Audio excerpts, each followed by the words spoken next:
But thank you very much for joining us this morning for our Restart, Rebuild and Renew series that we've developed. And this one is a focus on tourism and culture. So absolutely delighted to be joined by our panelists this morning. We've got Malcolm Roughead, Chief Executive of Visit Scotland, Donald Emslie, who's the Chair of Edinburgh Tourism Action Group, and Julia Amour, Director of Festivals Edinburgh. So I think that's a really good cross-section or representation of the industry and the work that's being done to try and get us back on our feet. So the format of this morning is I'm just going to say a few words, then I'm going to hand over to the panelists who will introduce themselves and say a little bit about their organisation, the work that they are doing to support the recovery process. Then I'll ask each panelist a question.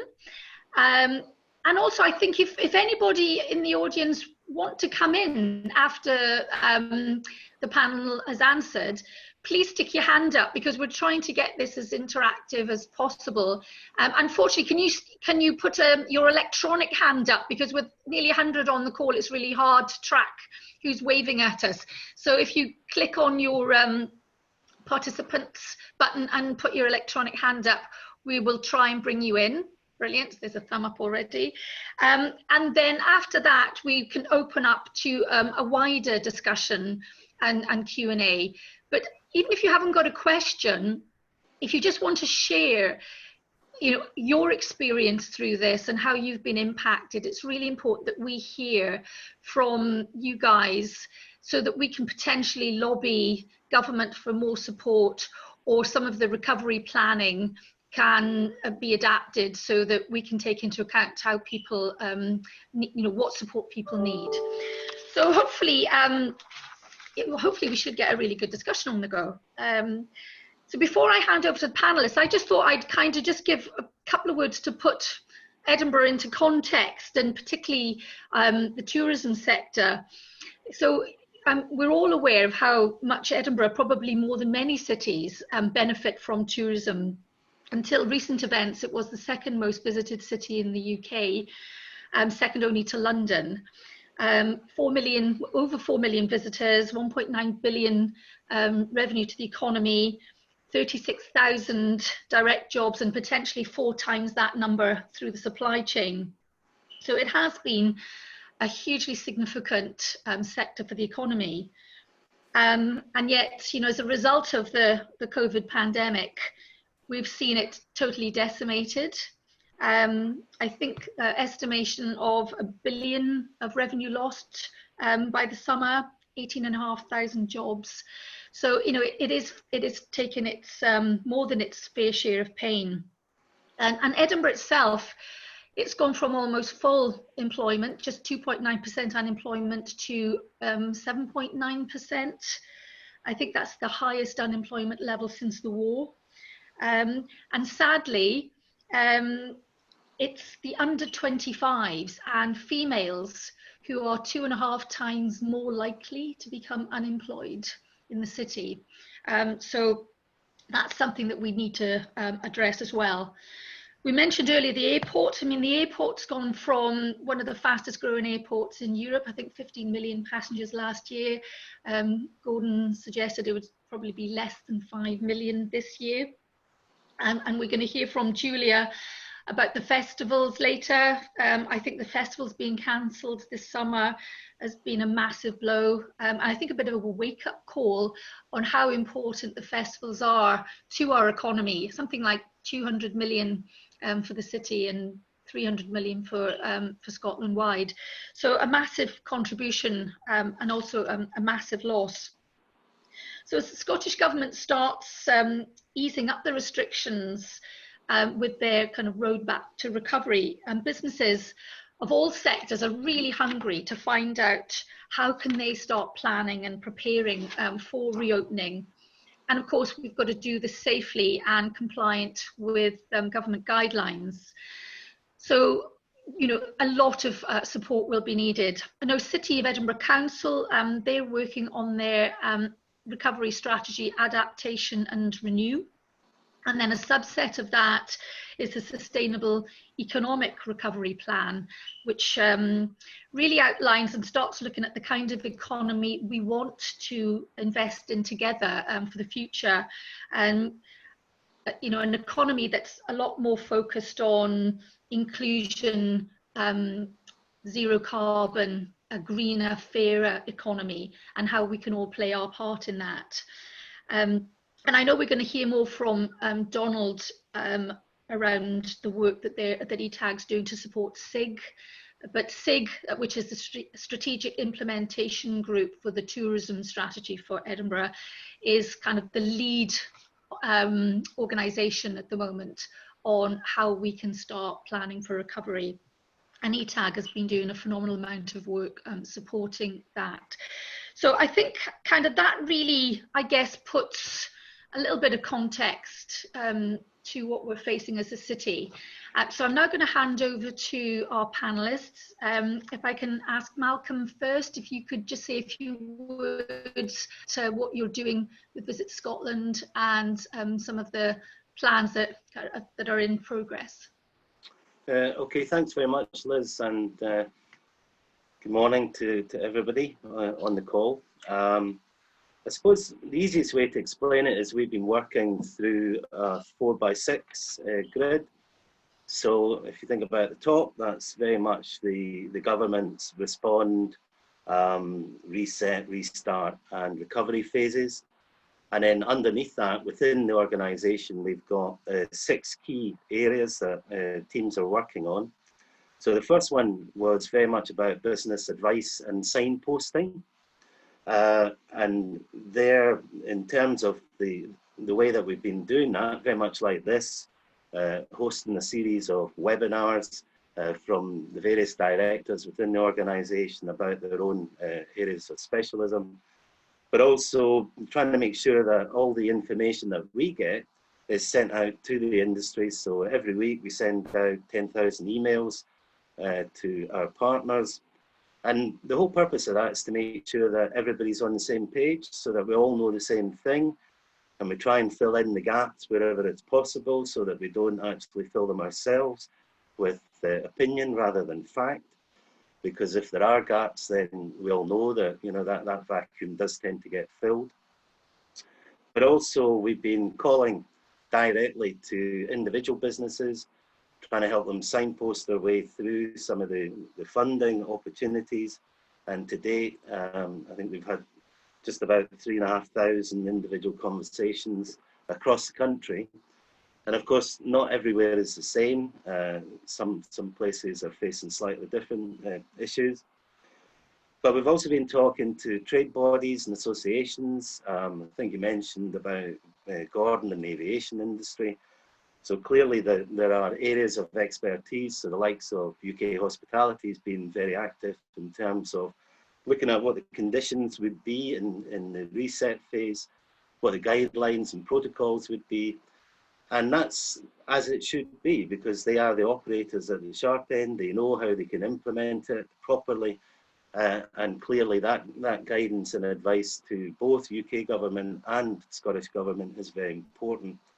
So, and tourism being such an eclectic industry, actually has to take into account a number of areas. So we have to look at what the retail consortium is doing. We have to look at obviously the hospitality industry, what visitor attractions are looking at as well, transport and travel. So we have to bring all of that together into the one place so that effectively there's a blueprint for restarting tourism safely, as you rightly said. We've also been in weekly contact with the various destination management organisations around the country, trying to get a feel for what local issues are, but also very much trying to bring this back to communities, because we have the opportunity here to restart tourism with communities at the heart of it. And if you think about why people come, very often it is about the welcome that they get, the communities that they visit. So it's absolutely important that we get them on board, and Edinburgh is no different from anywhere else around the country. The second work group is very much about staying in touch, and that's with our international partners. So on a weekly basis, we touch base with key operators, agents, etc., in various markets around the world, just to make sure that Scotland's top of mind for them. We look at, we're already looking at the sort of product that they would be looking to sell into next year. And the good news is actually there is a very strong demand for Scotland in the future, but obviously we've got to get to the other side of this before we can actually realise any of that.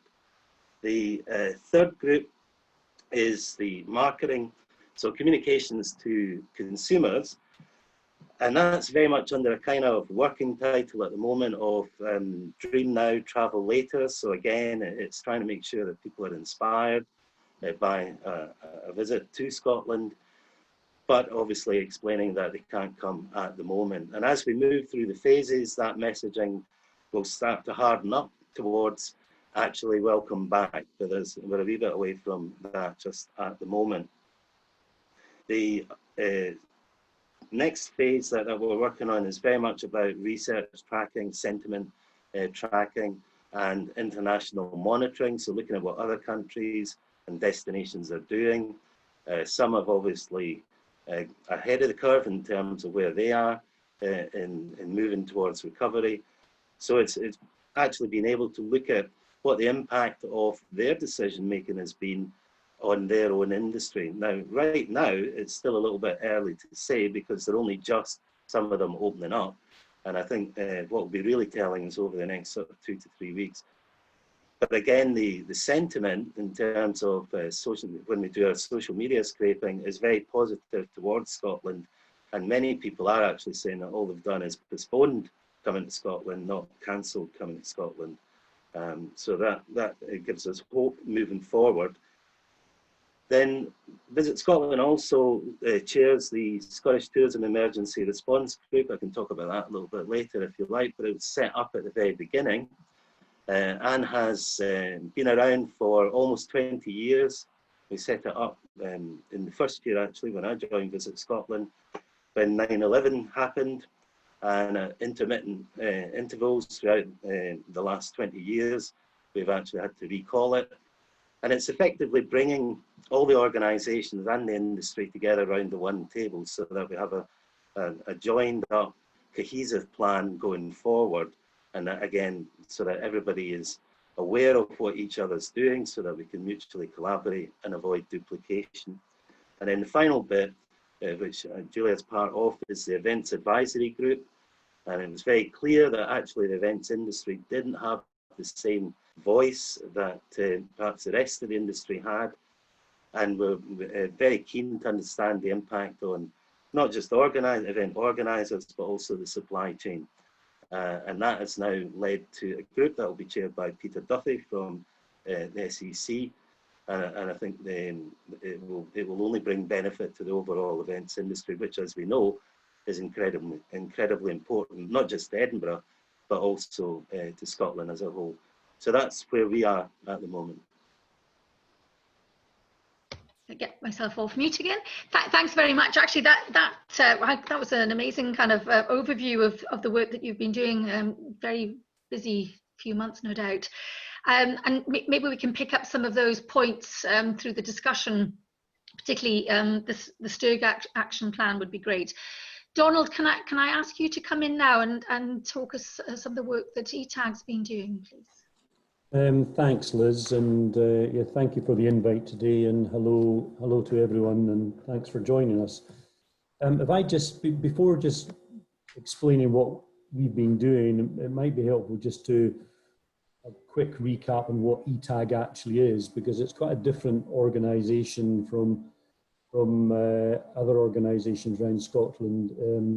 It's an umbrella organisation primarily funded by core funding by Scottish Enterprise through funds and resources. And those of you who are involved in the industry will know Mags, Julian and Kim very well, who do an enormous amount of work for ETAG and the tourism industry. Importantly, we're not a membership organisation, we're open access, and our principal work really is to collaborate with the industry in terms of looking out for best practice, for creating product and working together to build the tourism industry in Edinburgh, but also from economic, social and cultural benefits. Liz mentioned a figure of 1.9 billion. I mean, ETAG and the tourism industry in Edinburgh has been phenomenally successful. The plan for 2020, the 10-year plan to 2020 was to get to 1.5 billion. So the industry, you know, smashed through that and achieved it 2 years earlier. And the 2030 plan, which seems a long way away from these days in January when we were talking about the 2030 plan, has been fully supported by the industry and endorsed by the City of Edinburgh Council, and its key components working around areas of people, place, environment, partnerships and reputation will not be forgotten in this recovery plan. You know, we need to still be mindful of not just replacing what we've had, but actually managing, you know, hopefully a better tourism product and environment going forward. But that success over 10 years through collaboration with the industry and open collaboration has developed many successful platforms. Many people will be aware of the digital transformation work that did in the China Ready, the Edinburgh Wows, the Chinese New Year and Burns Festival, which shows what Edinburgh can do when it works together as Team Edinburgh. And that's the focus that we will have going forward, you know, to help the industry recover from the crisis that we're currently experiencing.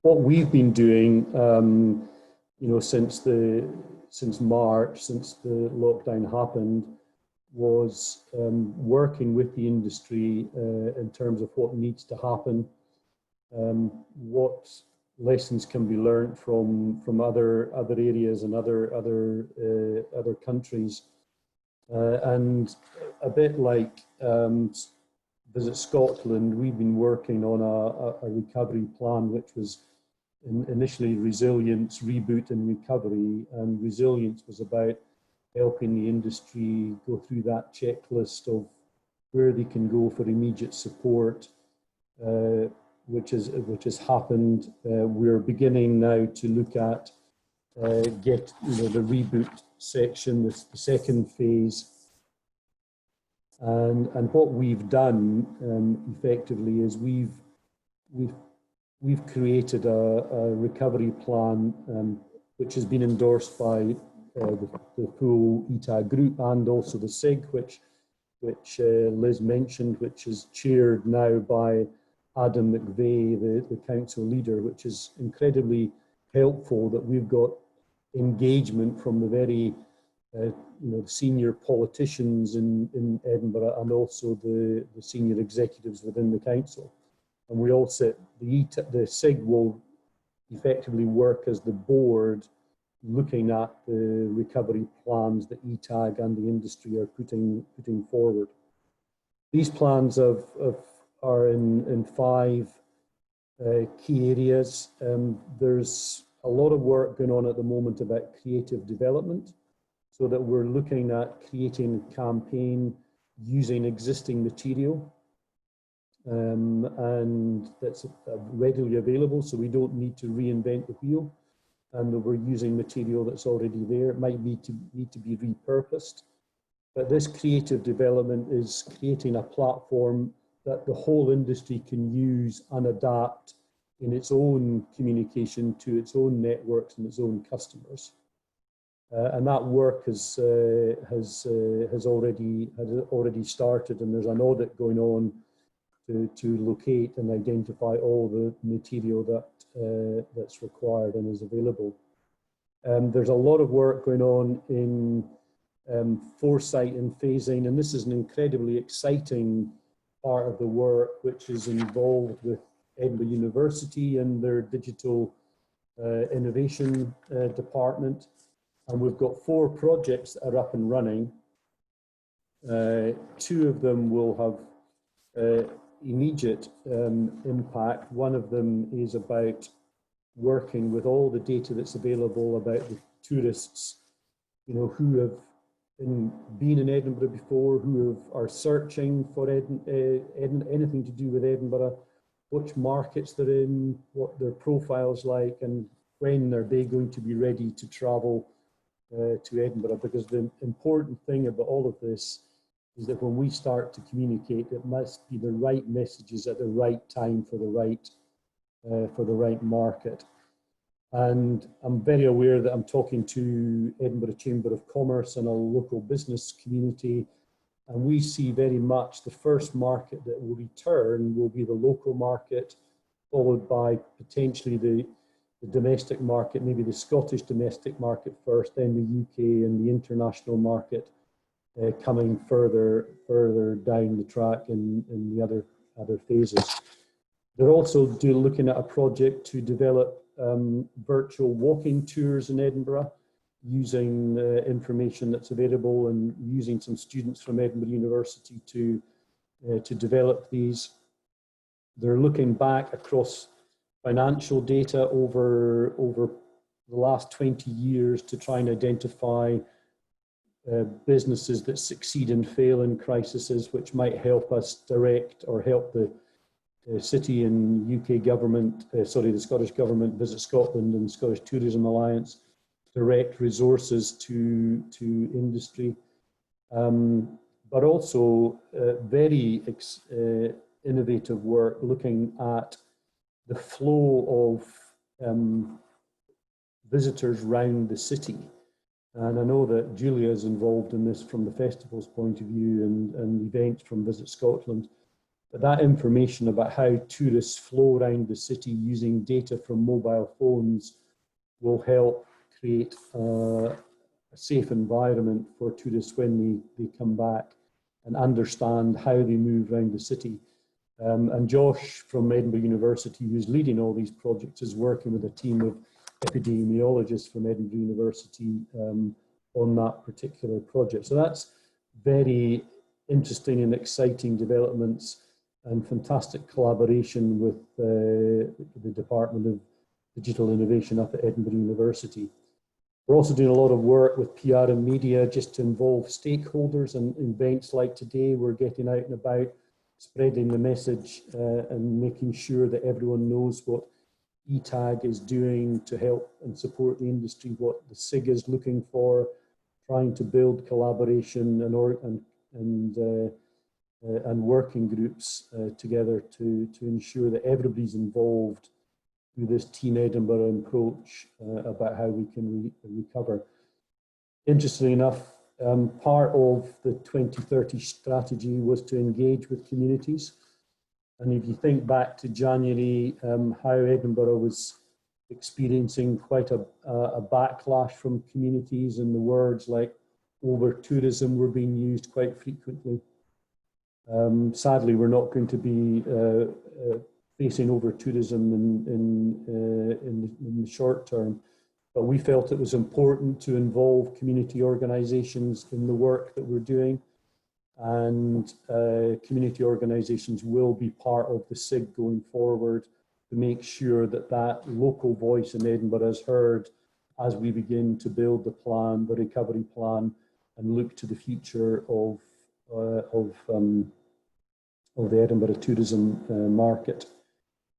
We shouldn't also forget the business tourism, which is an incredibly important part of Edinburgh's economic tourist activity, and the tourism working group, which had already been established through ETAG, is back up and running and working very closely with Marshall and his team at EICC and Edinburgh First, Edinburgh University, and other business tourism organisations to make sure that during this period nothing falls through the gaps in terms of organisations that are looking to come to Edinburgh for a conference or convention, that we are properly responding to that and making sure that the product is available for these organisations when they come. And the SIG, as the steering group, the steering board for the recovery plan, will do a lot of work looking to the future of Edinburgh's tourism product and what the tourism industry should look to achieve in the next 10 years. And a lot of the work that's going on in Edinburgh with the Poverty Commission, the Fair Working, the carbon work that's going on, will be involved in helping inform the future of the tourism product within Edinburgh. I think the good news is that the 10 years that ETAG has built up this very positive and helpful platform of collaboration across the industry is going to stand Edinburgh in good stead for getting through this situation. Mags and her team put out a request for information just last week, looking for people with content and resources to add to what we've already got. And I think at the last count, we'd well over 100 responses from businesses in Edinburgh who are willing and able to contribute to this recovery plan. That's a fantastic start to what we need to achieve. And one of the key things will be using all the content and the messages on social media platforms. And what Mags and her team have identified is that we will have well over 4 million people that are connected already in to the organisations that we're working with in Edinburgh. So when we start to communicate, we'll be able to talk to these 4 million people. And as Malcolm said at the start, it will be emotional, it will be about remembering Edinburgh, it will be looking at Edinburgh before these messages harden up about when people are ready to come back and visit Edinburgh.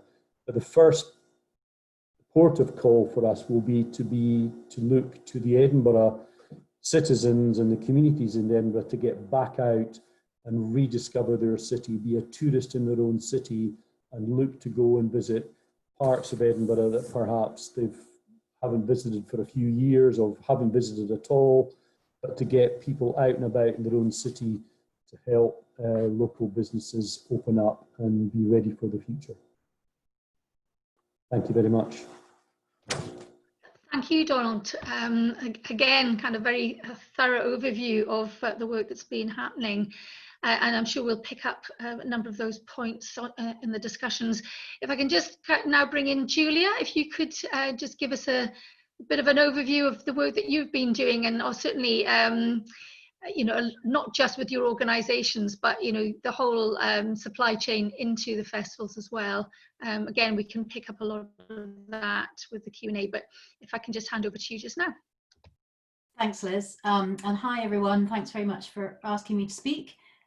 So I guess I want to pick up on something Donald and Malcolm were both saying about that emotional connection to the city. And I think one of the things the festivals provides hugely for Edinburgh is that sense of human connectivity. And that's the thing that's been devastated, obviously, by this pandemic. So culture, as you'll probably have read, has been one of the hardest hit things to come out of the whole crisis. Along with tourism, as Liz said in the introductory period. So at the festivals, we've been trying to work our own way through this, but also work with our artists, our suppliers, our communities, and also with our international contacts to see how we can come out of this. And it's not going to be coming out of it, back to what it was. I think everybody has recognised that now. But it is an opportunity for creativity and an opportunity for innovation. So I guess at Festivals Edinburgh, which is the collaborative body for the 11 major festivals across the city, across the year, we're looking at a set of issues which are sort of 3 watchwords for risk and 3 watchwords for opportunity. So fragility, stabilization, and safeguarding is what we've been focusing on the area of big risks for culture and for festivals.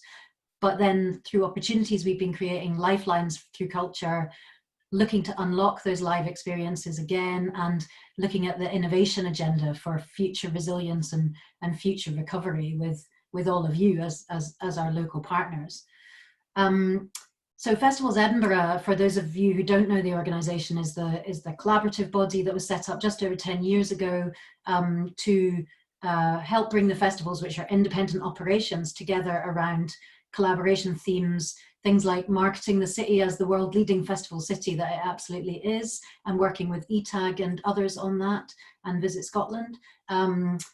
Coming together to share knowledge and thinking on product innovation through our programming and how we work with the creatives at a local level, at an international level, building those international partnerships and Edinburgh's reputation on the world stage, and also looking at those issues around sustainability and community.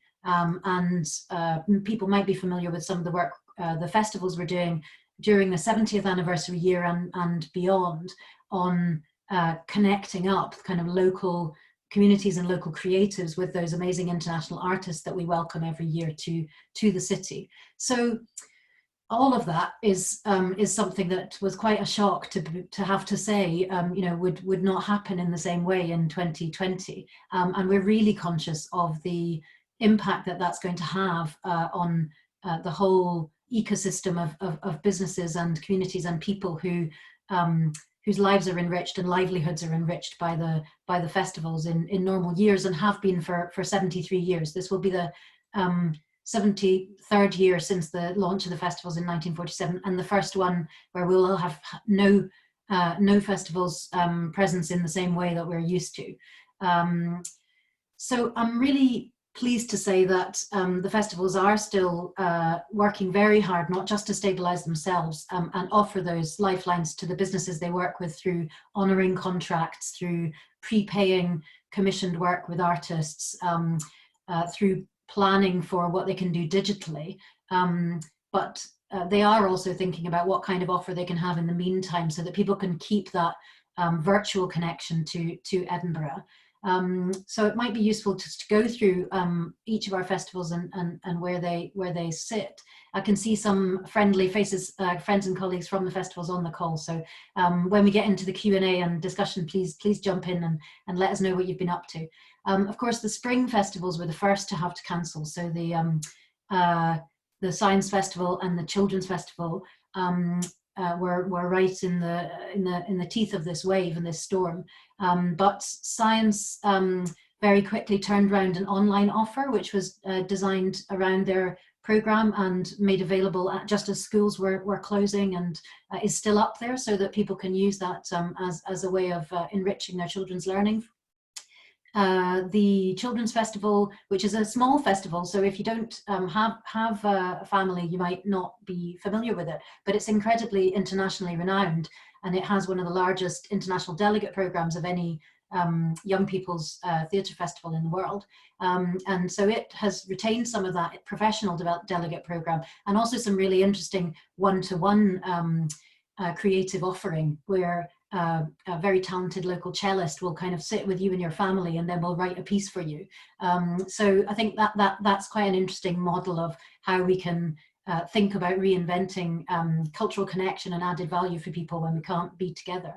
The film festival is obviously clearly bound up very much with the film house, and although they have had to close the film house and cancel the festival, they have been keeping in touch with all of their regular followers near and far. So we can use those kinds of channels for the sort of work that Malcolm and Donald were talking about around understanding consumer behaviour and understanding how we keep people dreaming about being in Edinburgh and then later acting on that.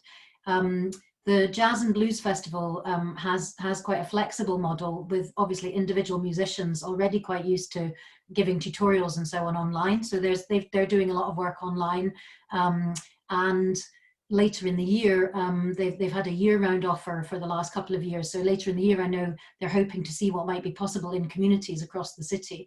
Last year, they had a series of gigs, including some wildly successful gigs at Leith Dockers Club. So I'm sure they'll be looking to replicate some of those successes.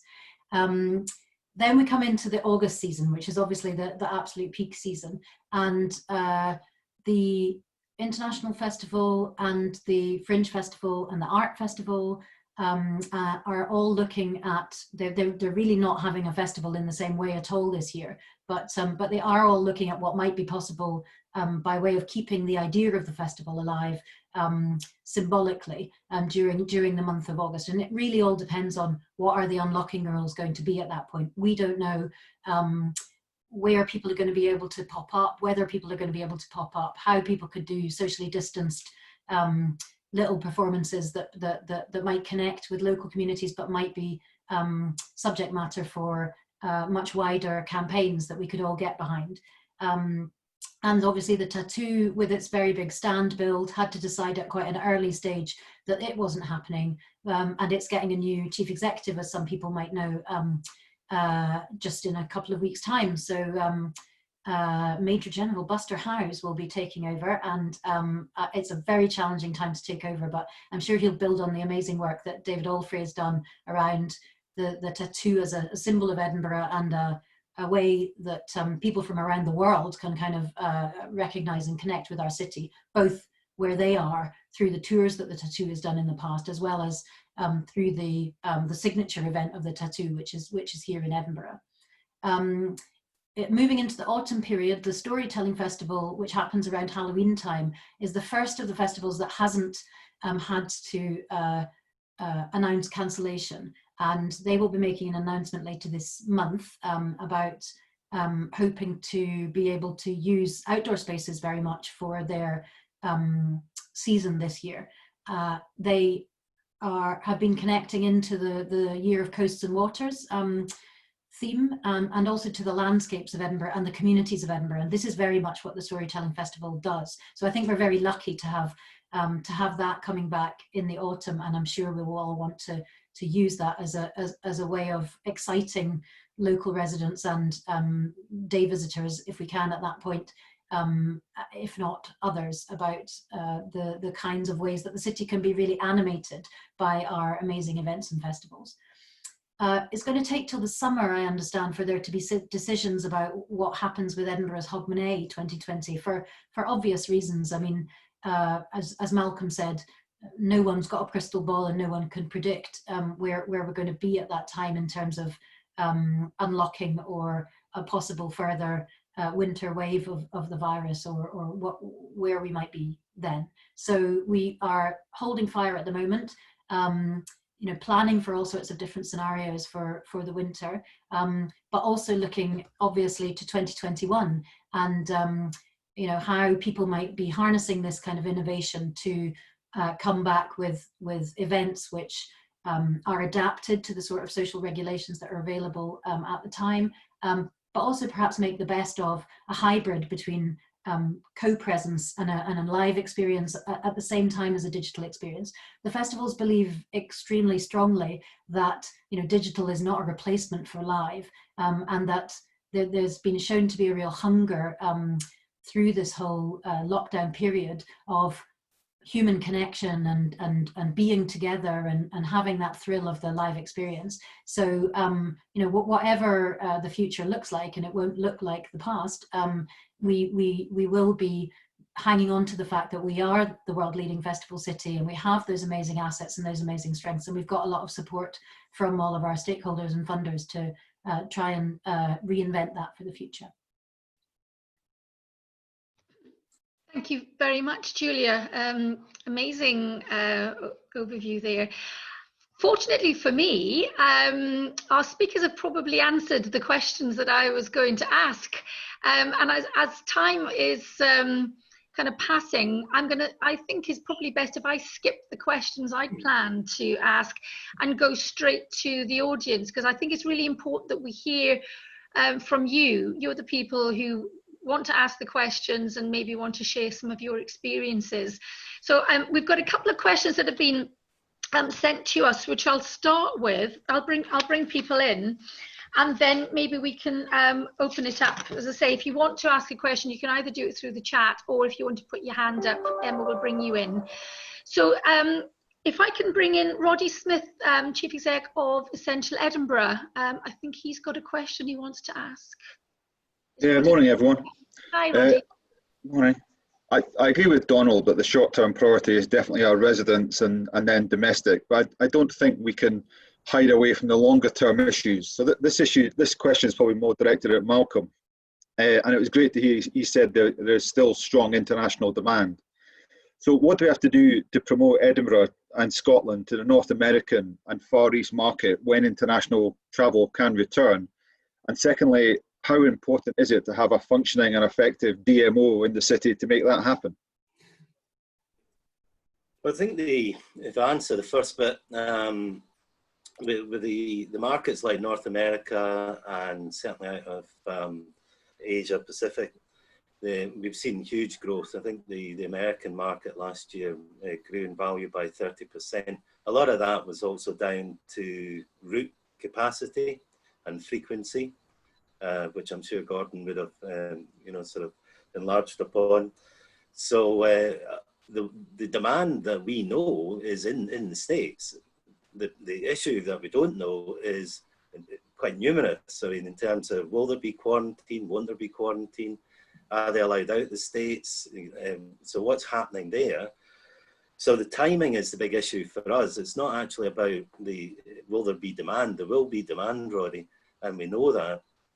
I think a lot of it is building on the work that's already been done over the years. And that's why we haven't just pulled out of the States. We've still been having a low maintenance program in there to make sure that we're working with agents, operators, and key partners so that when the capacity is available again, we're actually able to get that message back out. Scotland is a very strong proposition over there. Likewise, our partners like Emirates and Qatar, very strong. We've been keeping in close touch with them. And again, the sentiment towards Scotland is very, very strong. So it's about making sure that we're not out of sight and out of mind, and also building on the offering that we've got. Now, the landscape will change a little bit, just as Julia was talking about there. And obviously we need to put into place guidelines, protocols, in terms of physical distancing, etc. But there is no doubt that Scotland will rebound. I'm absolutely convinced of that. In terms of your second part of the question, for me, it's not about entities. And I think ETAG's quite a good example of that. It's not a membership body, but it's a collaboration of the willing and also a collaboration of the able. And the more that we can all work collaboratively, the better, because we don't have enough individual resources as individual agencies or bodies. So if we can pull it all together, align it, then we'll actually be able to punch above our weight. Sorry, I'm getting myself off mute again. Thanks very much. Does anybody else want to come in and have a comment on that?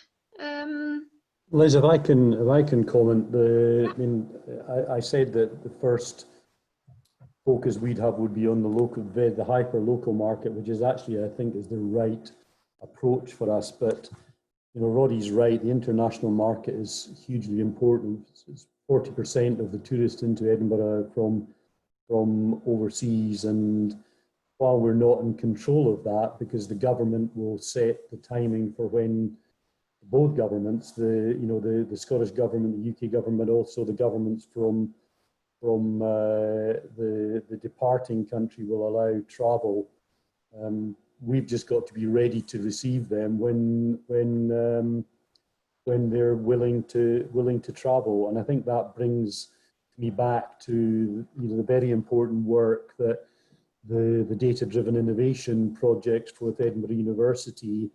They're looking at all the data sets that they can work in collaboratively with people like Visit Scotland and other Edinburgh Airport and other institutions about who is likely to travel, when they're likely to travel, so that we can talk to them at the right time, and making sure that the messages are correct. So it's emotional and memory driven to start with, but when they're showing, when the customer behavior changes and the confidence that they're able and willing to travel is noticed, then we will want to be able to communicate with them about coming back to Edinburgh. But Roddy's right; it's a very important part of the industry. And Liz, I just wanted to say about how the work of the festivals and keeping that international in this difficult period hopefully can play an important part in that as well. So in terms of North American links and Far East links, I didn't talk in detail about the book festival, and I did my rundown because I think there's, you know, a lot more to say about their approach, which is quite distinct, because they are going to be having a virtual edition this summer. It's not going to be the 1,000 events that they normally have within their site in Charlotte Square and George Street, but it is going to be a very significant offering. And people might know that the Hay Book Festival is currently doing a virtual edition. Of course, that instantly means that you've got a global potential audience, and with the pulling power that festival has in terms of authors from around the world, not simply fiction authors, but also politicians, media figures. They have a partnership with the New York Times. You know, I think there's a lot of opportunity to use those kinds of ties to really keep people connected to the idea of Edinburgh. Thank you, Julia. We've also got somebody through the chat. I've had a message through the chat. DavidA, you want to comment on this? Emma, yeah. Hi, David Alfrey. How are you? I'm very well. I'm sorry I didn't manage to come in earlier, and that's awful. But thank you so much, Liz, for laying this on. So interesting, the comment. I'm bound to comment, and there's always a bit of a danger. As you know, I'm just about to sort of head away and hand on to Buster Howes in a week or so's time. But I would like to just pick up momentarily on this one of the DMO and how Edinburgh as a city is seen domestically and internationally, because I think this is really, really important. Some amazing work going on inside the city and by agencies and by government in order to try and find our way out of the maze that's going to be left by COVID, with many new things, but many things that remain unchanged.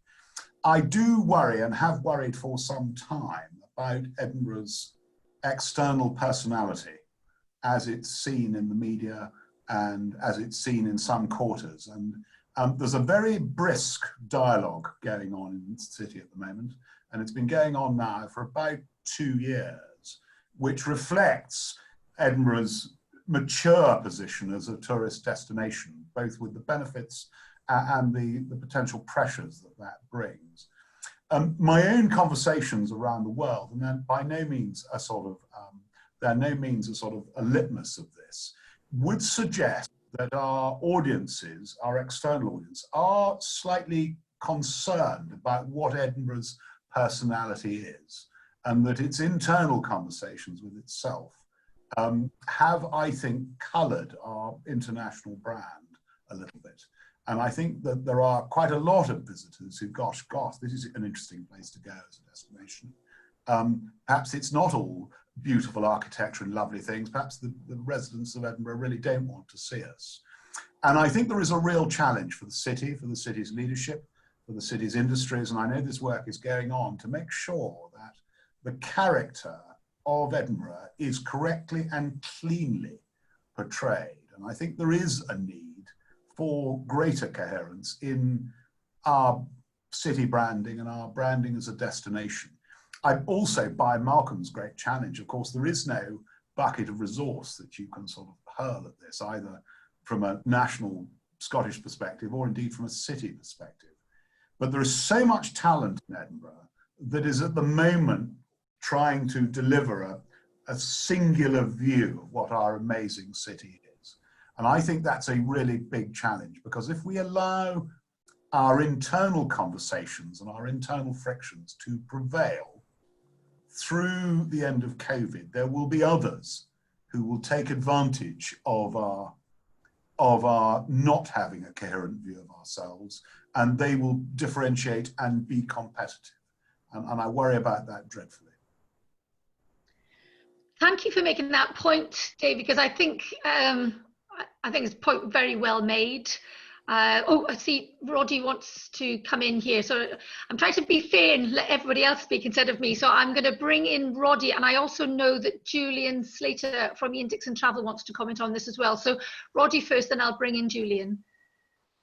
Just really to totally endorse what David says, and he's made a very powerful argument there as to why we need better city coordination and a better outwardly focused DMO. So here, David.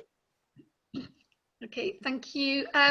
Julian, Slatter, can we unmute Julian? Yeah, I'm here, Liz. Oh, you're here, brilliant.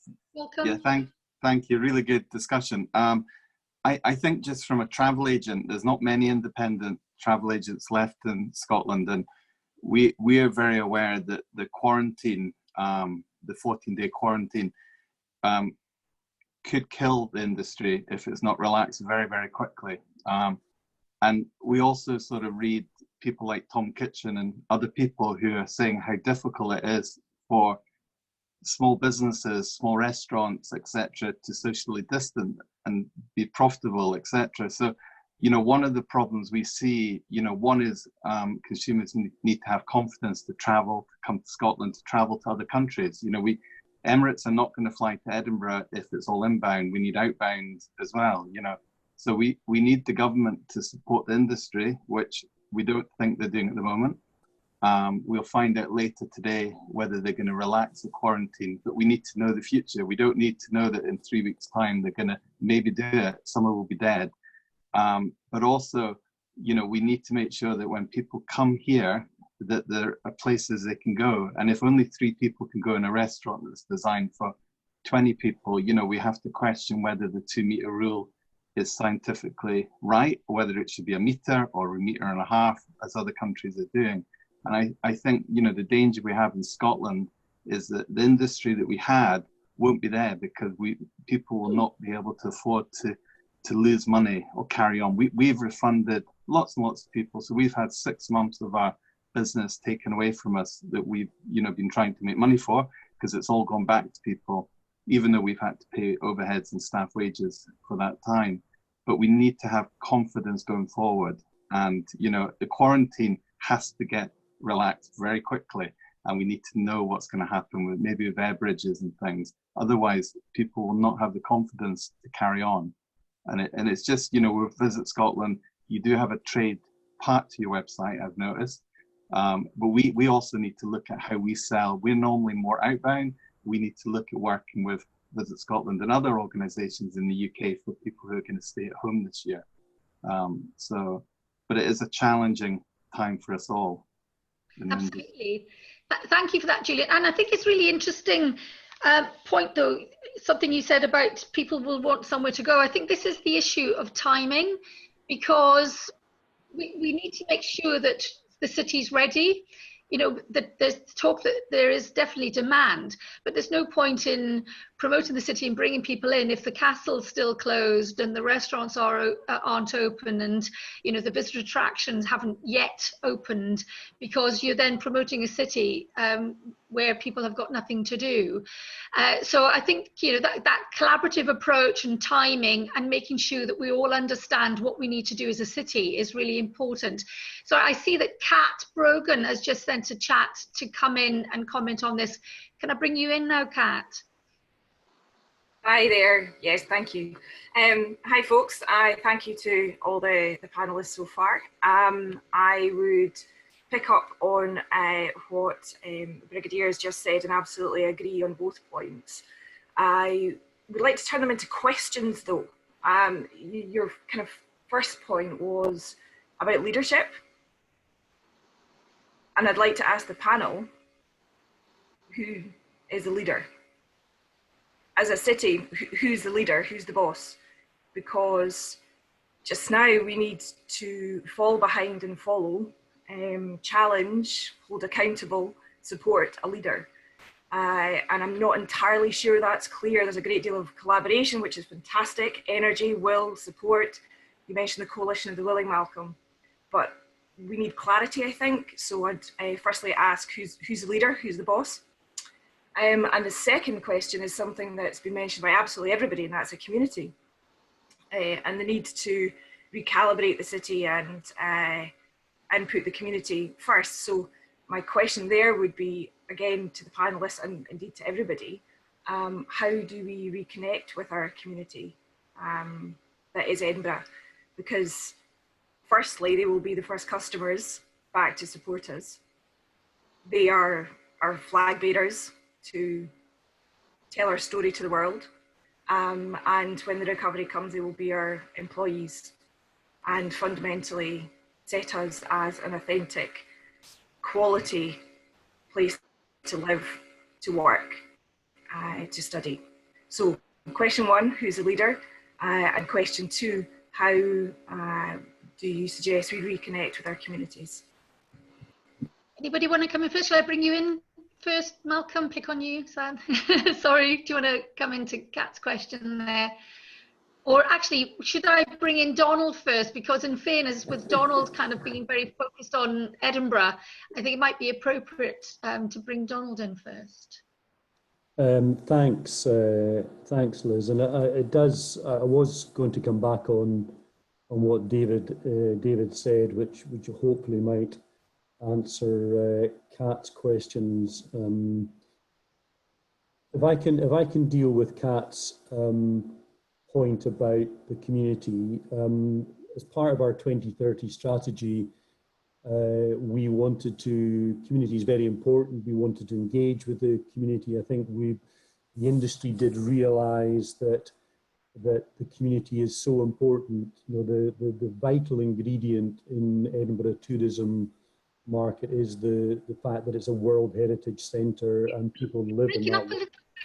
Donald, sorry, is it me? Can everybody else hear, or you just? Is that better? Hello, is that better? That seems a bit better. Yeah, we were just missing most of what you were saying there. Well, going to the key point is the community involvement in the creation of the 2030 strategy and the action planning around that. So we have advanced that in involving community representatives into the SIG. So they will sit on the SIG along with everybody else on the SIG. And you may have noticed that the chairman of the Old Town Community Council has been invited as a representative of the community, which is perhaps... So we're losing you again, Donald. Oh, yeah. Can you hear me now? Is that better? Yeah. Again. Okay. So we've invited on the chairman of the Old Town Community Council to the SIG in order to involve that community voice in the future planning of the tourism product and what the future is going to look like. I think that's a really important starting point for how the industry will engage with the community. It's never, you know, nobody has sat around the SIG from the community before, and I think that's a very important and clear demonstration of how we want to involve the community in the future. There's a lot of research from right the way across the world in response to the COVID-19 pandemic, sorry, can't get my words around that, about how the community is nervous about the return of the tourism industry, and we've got to be cognizant of that and work with them to make sure that when the tourists do come back, that both the tourists and the community are safe. And certainly the SIG and Edinburgh City Council are working very hard on that aspect. To come back to leadership, I don't think there's an individual that is going to be a leader here, Kat, because it needs to be industry-wide, and there's got to be collaboration and willing partners to come together. Certainly ETAG is keen to take a leadership role to make sure that all of the collaboration across the industry is recorded and is quite fulsome in its work to create that environment where people can come together to talk about their experiences, to talk about their concerns, and work together to find solutions for that, for these issues. And the working groups that I talked about earlier on, in terms of the content, the audit, the phasing, the PR media, and the business, as well as the future, will involve people from right the way around the industry and working together to come up with the solutions.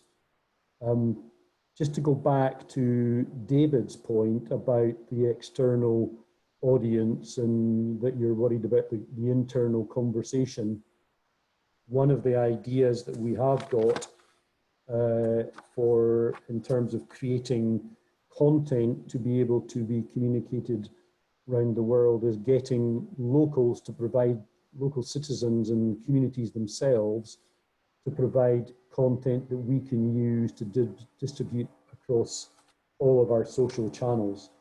And that's a good way of engaging with the local communities, getting them to be proud of their community so that we can all reinstate a bit of this civic pride and be proud of what Edinburgh has to offer the tourists, whether that's a hyper-local, domestic tourist or indeed international or business tourist. Hope that helps a little bit. Thanks, Donald. Malcolm, Julia, either of you want to come in on that one? Yeah, I mean, whoever it is in Edinburgh that is the figurehead, if you like, or the ambassador, you know, I think you need one. I think you do, you know, it's that primus inter pares. So it's great to have lots of leaders, but you need someone who's actually going to be, you know, first amongst equals, basically. On the community side, I think it varies. I've been doing quite a lot of these webinars across the country, talking to different communities. But I would say that the one theme that always comes out is don't do tourism to us. Let us be part of tourism. Let us own tourism and be part of the solution. So I think they sitting with communities, a very good example in Skye, where they've gone round all the various community trusts. They've spoken to each and every one of them, and they've come up with their own solutions about traffic management, traffic flows, using data that's available to them, looking at where pinch points are, trying to forecast where potentially issues could come down the line if it gets back to normal. So what they're going to do about it, what does it mean in terms of facilities and amenities, parking, and all of that is being done together. And that's how you'll get a solution where people actually own it and welcome it, and then see the social economic benefits that will come from it. Thank you, Malcolm. Actually, points well made. Julia, do you want to add anything to that? I think every city has its own energies in terms of leadership, and I think that we do have to find our own way with this, because, you know, people talk about Manchester, for example, culturally, and the way that they've invested in various things. But, you know, Manchester was coming from a certain burning platform, you know, and that creates a certain kind of leadership. And we've always had lots of diverse pillars of our economy and of our success. So I think we do have to do it through a much more focused collaboration. And through that, we need to find, you know, who is going to be at the figurehead of that and able to help us have, as David says, conversations that we need to have domestically, but keeping that sense of pride in our city, which the overwhelming majority of our citizens have and want to share with the world. You know, we continually have lots of high ratings for people approving of the festivals as something that makes the city an amazing place to live. We're continually coming out as a city with very high quality of life, and you know, we're continually coming out well in terms of the welcome that people give to visitors. And so I think all the work that we can maybe do in the next wee while, when we are talking about locals almost exclusively, is harness some of the things that are being thought about hyper-local events, for example, all getting around that, helping that to happen.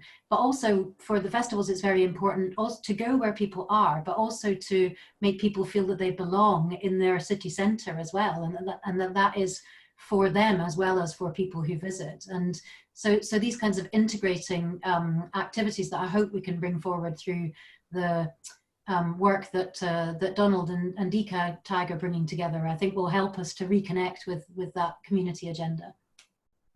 Thank you. And I noticed through the chat, we've got a few people who want to come in. Kieran Smith and Colin Marr. Can I bring in Kieran first and then we'll bring you in, Colin? if you want to make some comments.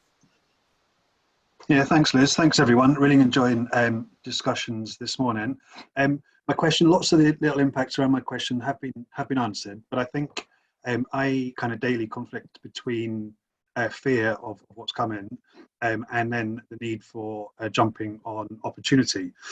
So my question really lies around what's seen around the city and how we collectively collaborate and effectively collaborate, I guess, is the key point, to compete or catch up with other destinations and cities that are further ahead on their curve or their journey of recovery.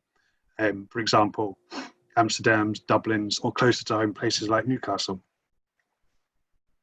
Okay, and Julie was mentioning this morning, Amsterdam are opening up this week. So, and I guess as Malcolm mentioned earlier as well, the fact that we are slightly behind some means that we can learn the lessons that others are facing as they're kind of opening up. But can I bring, who wants to come in from the panel first? Malcolm or Julia? Julia, yeah, can you come? So on the events side of thing, I mean, we're very much trying to learn from that international network. And I don't know if people have picked up, for example, South Korea have reopened Phantom of the Opera. And they're doing that with temperature checks on arrival, with face masks, but not with social distancing. And that's part of that much wider picture that Julian, I think, was talking about earlier, that, you know, actually we need to be working with regulatory bodies, working with governments, and making sure that we are not disadvantaged by being taking a view that we're taking advantage of the latest science, and that we're acting in accordance with that. I mean, everybody wants public health to come first, and nobody is going to compromise that, because the reputation of Edinburgh would be damaged if we did anything else. But I do think that we need to be thinking in an agile way about how we can overcome some of these restrictions, and in the longer term, how the UK and Scotland are going to position themselves as welcoming destinations for the live experience. So I don't know if other people have seen this, but there's a cultural entrepreneur running drive-in cinemas who's taking bookings already and has a number of dates set up for around the UK, and is advertising at Edinburgh Zoo that there will be open air cinema from the 16th to the 19th of August. So you know, I absolutely applaud that effort, and I, you know, would love to think that we're in a position to start innovating in these kinds of ways at an early stage like that. But I think it will be that two-pronged attack. You know, adapt, and then also keep up with the latest mitigations. Thank you. You see you nodding there, Malcolm. Do you want to come in and add something to that? Yeah, I think you know, sometimes we do tend to focus in on ourselves a bit too much, and we forget actually that you know, we have a wonderful reputation across the world, and Julia's mentioned about festivals, and it's not just festivals, it's the whole cultural spectrum, and they are looking at us as well and learning from what we're doing. So you know, I think it's a two-way process here. You know, it's like nicking the best ideas of those that are already doing them, and then just, you know, tailoring them for a Scottish market. But certainly all the tracking, and there's a very good section on visitscotland.org, just to give a plug for a second, on COVID, and there's a research section there which will actually tell you what's happening across the world in terms of all the various markets, who's doing what, who's trying different things, and that's the kind of information that we can digest and then actually bring to bear. And that's why being slightly behind the curve is advantageous in that sense. Obviously, we want to get moving as fast as we can do, and we all understand that, but we can only go with the guidance and the science as it exists at the moment. So I actually think the Amsterdam model was a really good one. I loved I don't know if you saw the little garden, you know, sort of greenhouses where they were sitting there by the riverside. Added another dimension to pot plants, I guess. But those kind of entrepreneurial, innovative ideas actually will stand everyone in good stead going forward, because the landscape will be different. There's absolutely no different doubt about that. Wonderful. Liz, can I come in? Yeah, I mean, I'm not sure. I mean, if Kieran's question was more about how perhaps the information can flow out in terms of what's happening on the supply side about what the product is going to look like when our business is looking to open. And while we, as Malcolm says, we have to be guided by the science and government. We had a conversation at ETAG last week about that very issue, about how across the partnership of ETAG and its partners, that supply side information can be collated and shared with everyone. But I think it's important to know, what's happening from Julia's mentioned about the book festival, but what's happening with businesses that are planning to open in terms of the museums and the galleries, and so that there is a product beginning to be opened up in Edinburgh that then everyone can then get behind and support, and we can communicate with the Edinburgh citizens that it's now open and ready for use. So I think that's an important bit of effective collaboration that we can actually use. I would also agree with Malcolm that there is research, which a lot of research is now being almost getting ready to be published. The British Visit Scotland have done an enormous amount of work. The hospitality associations, the spa associations, the hotel associations have all done their own research, and all of that information is going to be made available soon, and we'll make sure that we get copies of it and able to share that out with the wider partnership so everyone can read it and digest it. And one of the points that I was making last week at the ETAG full group meeting was that while we helped businesses look for support when they were closing down, there also needs to be a library of information for businesses when they begin to open up. And Singapore did an amazing piece of work about the clean check product that allowed businesses to go through risk assessments and effectively look at self-accrediting themselves against what they had done in order to be able to say, yes, we've done that and we can open up. And I know Visit Scotland have been doing some work in that regard as well. And I think that these will be important tools that the industry will collaborate on to share with everyone when they're ready for businesses to open up at some point in the future.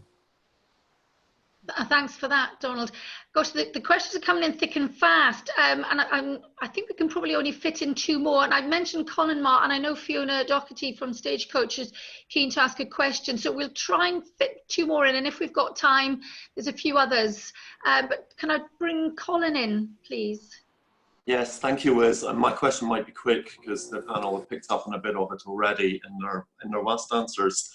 I'm the director of the Edinburgh Playhouse, and across Edinburgh we all know that the theatre sector, as far as social distancing is concerned, will probably feel unable to open because capacity will go down to about 20%, which doesn't give us an economically viable model. Cinemas might be different, they might be able to reopen. There's a strong feeling that as visitor attractions, etc., reopen, that the public will need to not only be safe, but to really feel safe. And we're hearing about a kite mark system that's being introduced by Visit England, and that Visit Scotland might be working the Scottish end of that. So just wondering if Malcolm can tell us any more about that, if that is the case, and if he thinks that might be translatable over to live events.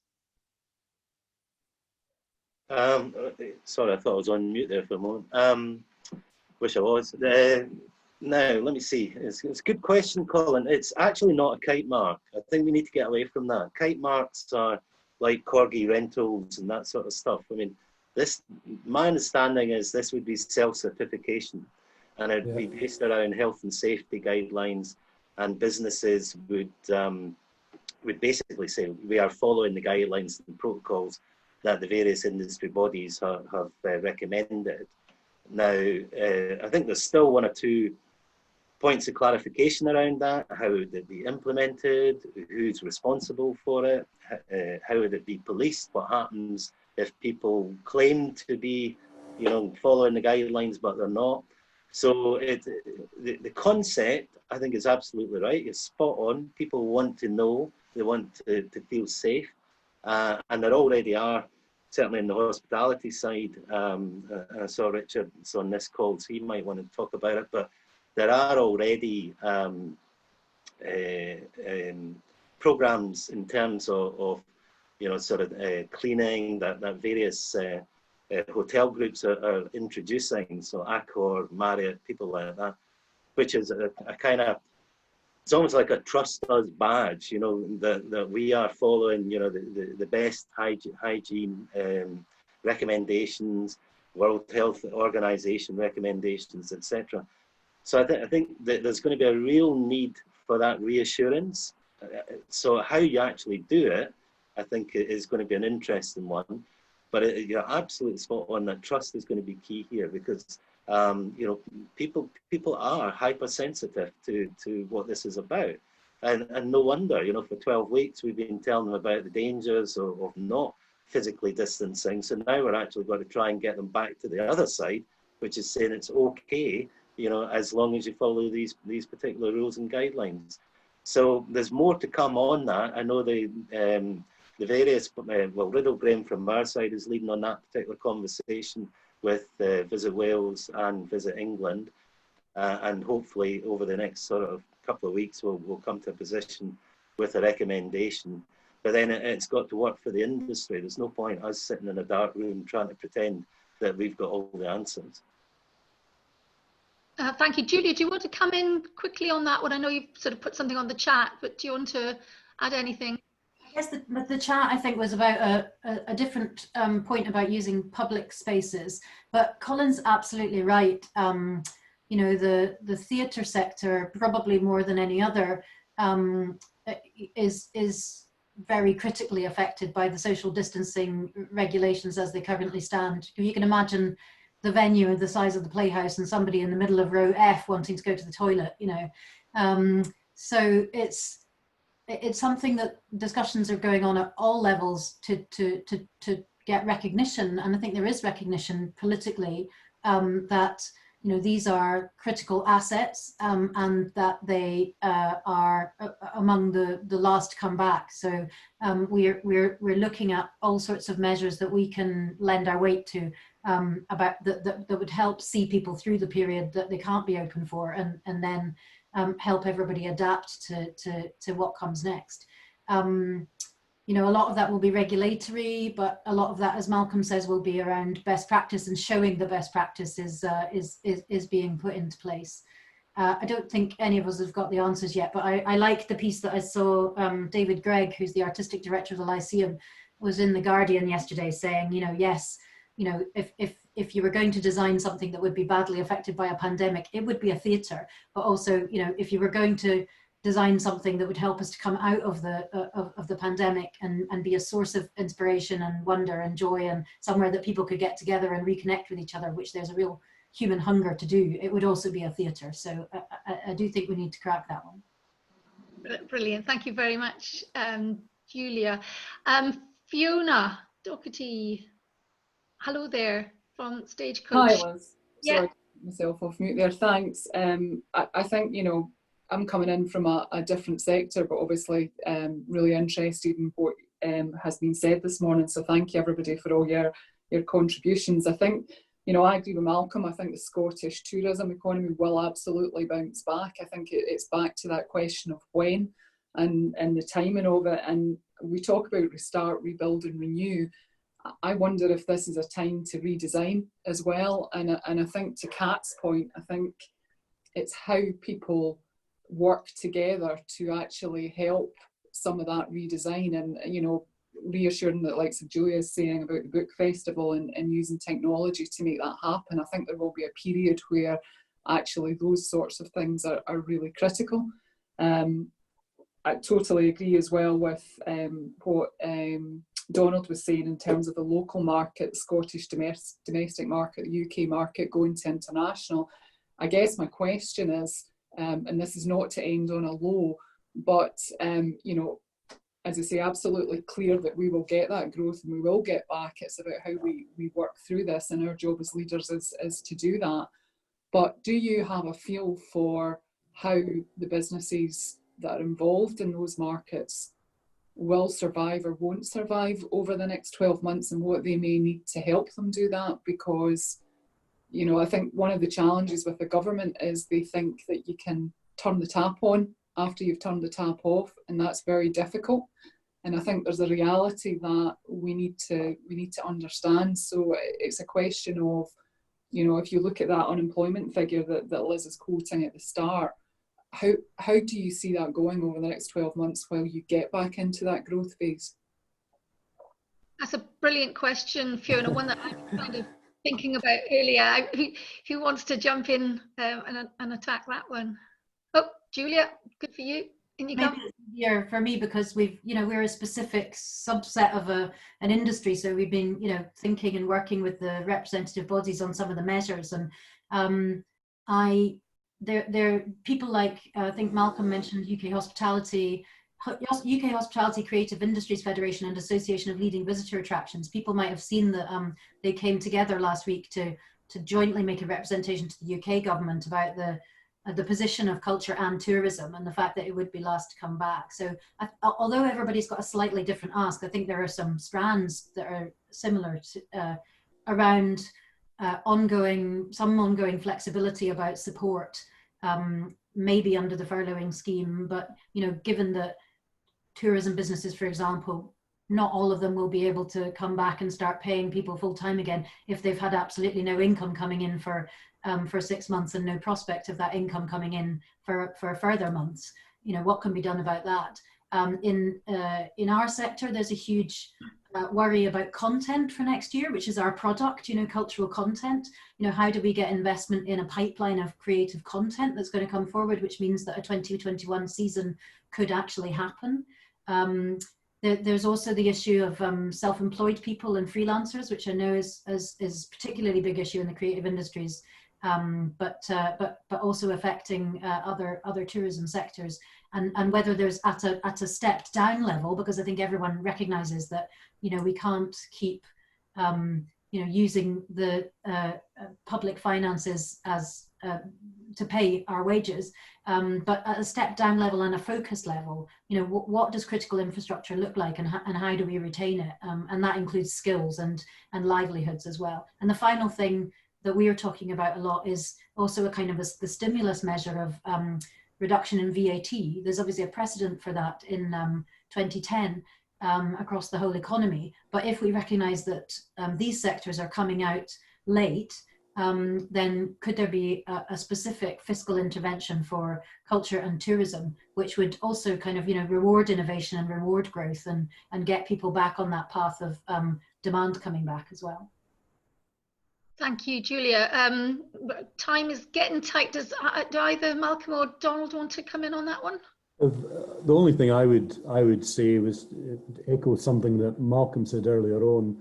I think we should all be very, positive about Scotland rebounding from this and Edinburgh rebounding from this. All of the research that I've seen says that, when asked where people would like to go, Scotland and I think it's Cornwall come up very highly on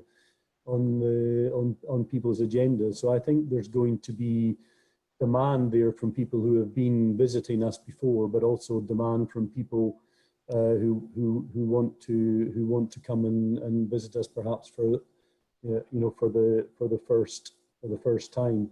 I think we should be positive. There's an awful lot of lobbying going around, Fiona, about from all the organisations about re-looking at some of the legislation or the regulation, should I say, in terms of quarantine, social distancing, how businesses should be allowed to open to be viable.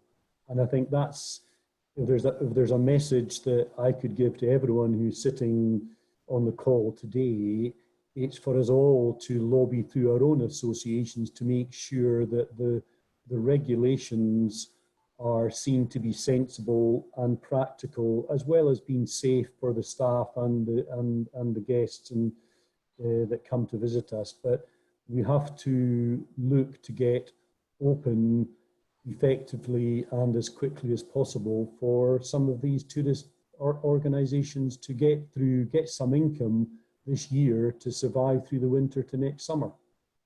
And I think it's important as a business organisation that we all lobby for that to be the case.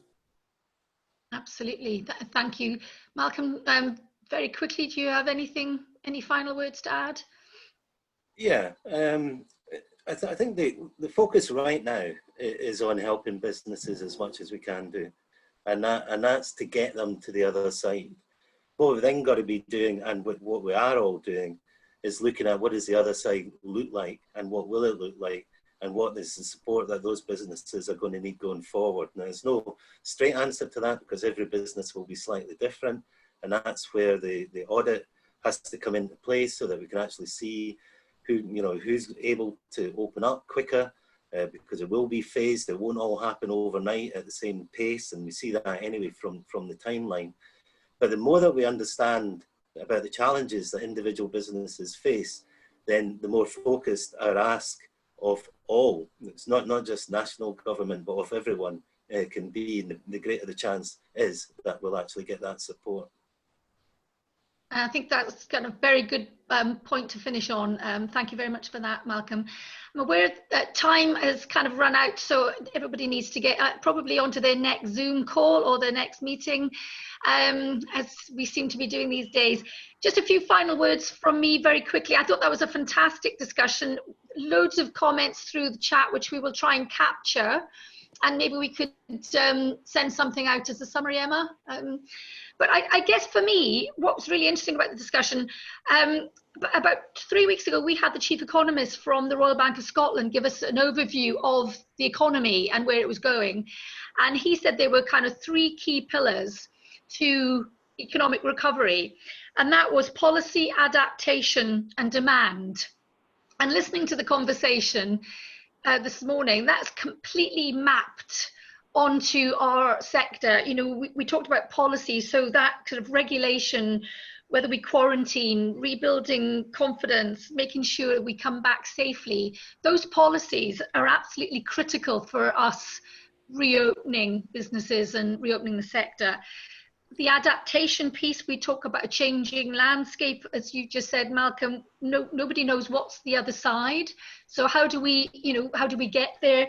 We're going to have to look at new protocols, new business models, new ways of working. So we all have to adapt as businesses and as an industry.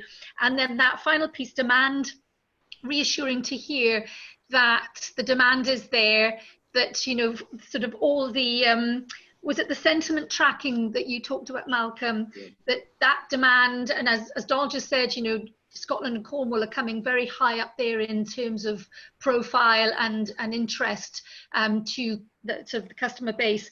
So we need to curate this.